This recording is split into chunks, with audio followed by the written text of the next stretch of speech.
ರಾದ್ಧಾಂತ ಸೃಷ್ಟಿಯಾಗಿದೆ. ಸೃಷ್ಟಿಕರ್ತ ಎಂಎಲ್ಸಿ ರವಿಕುಮಾರ್ ಎಲ್ಲಿದ್ದಾರೆ? ಬಿಜೆಪಿ ವಿಧಾನ ಪರಿಷತ್ ಸದಸ್ಯ ರವಿಕುಮಾರ್ ನಾಪತ್ತೆಯಾಗಿದ್ದಾರೆ. ನಿನ್ನೆ ಒಂದು ಮಾಧ್ಯಮ ಪ್ರಕಟಣೆಯನ್ನ ಹೊರಡಿಸ್ತಾರೆ. ಅವರ ಹೇಳಿಕೆಗೆ ಸಮರ್ಥನೆ ಮಾಡಿಕೊಳ್ತಾರೆ.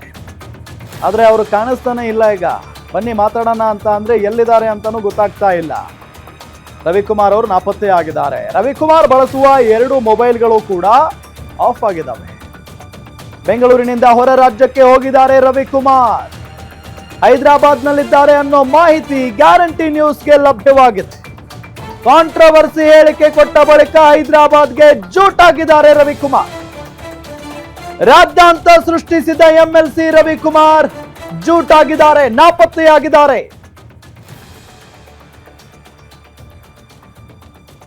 ಮುಖ್ಯ ಕಾರ್ಯದರ್ಶಿ ಶಾಲಿನಿ ರಜನೀಶ್ ಅವರ ವಿರುದ್ಧವಾಗಿ ಅವಹೇಳನಕಾರಿ ಪದವನ್ನ ಬಳಸಿದ್ದಾರೆ ಅಂತ ಹೇಳಿ ಇವರ ಮೇಲೆ ಇರುವಂತ ಆರೋಪ. ಕಾಂಗ್ರೆಸ್ನ ದೊಡ್ಡ ನಾಯಕರು ಕೂಡ ಇವರ ವಿರುದ್ಧ ಆಕ್ರೋಶವನ್ನ ವ್ಯಕ್ತಪಡಿಸ್ತಾ ಇದ್ದಾರೆ. ಇದು ಇವರ ಮೊದಲ ಮಾತಲ್ಲ. ಹೆಣ್ಮಕ್ಕಳಿಗೆ ಇವರು ಗೌರವನೇ ಕೊಡಲ್ಲ. ಈ ಹಿಂದೆ ಒಬ್ಬ ಡಿಸಿ ಬಗ್ಗೆ ಅವಹೇಳನಕಾರಿಯಾಗಿ ಮಾತನಾಡಿದ್ರು. ಇಲ್ಲಿ ಸಿಎಸ್ ಬಗ್ಗೆ ಮಾತನಾಡಿದ್ದಾರೆ. ಇಂಥವ್ರನ್ನ ಸುಮ್ಮನೆ ಬಿಡಬಾರದು, ಕ್ರಮ ಆಗಬೇಕು ಅನ್ನೋ ನಿಟ್ಟಿನಲ್ಲಿ ಲಕ್ಷ್ಮೀ ಹೆಬ್ಬಾಳ್ಕರ್ ಅವರು ಕೂಡ ನಿನ್ನೆ ಹೇಳಿಕೆಯನ್ನ ಕೊಟ್ಟಿದ್ರು. ಇದಾದ ನಂತರ ನಿನ್ನೆ ರಾತ್ರಿ ಮಾಧ್ಯಮ ಪ್ರಕಟಣೆಯನ್ನ ಹೊರಡಿಸ್ತಾರೆ. ಇದೇ ರವಿಕುಮಾರ್, ಎಂಎಲ್ಸಿ ರವಿಕುಮಾರ್.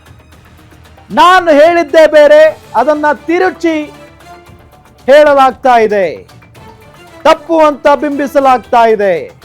ನಾ ಏನು ತಪ್ಪು ಮಾಡಿಲ್ಲ ಅನ್ನೋ ನಿಟ್ಟಿನಲ್ಲಿ ಹೇಳಿದ್ರು. ಆದ್ರೆ ಈಗ ಅವರು ಎಲ್ಲೂ ಸಿಗ್ತಾ ಇಲ್ಲ, ಹೈದರಾಬಾದ್ನಲ್ಲಿದ್ದಾರೆ ಅಂತ ಮೂಲಗಳಿಂದ ಮಾಹಿತಿ ಸಿಕ್ಕಿದೆ ಗ್ಯಾರಂಟಿ ನ್ಯೂಸ್.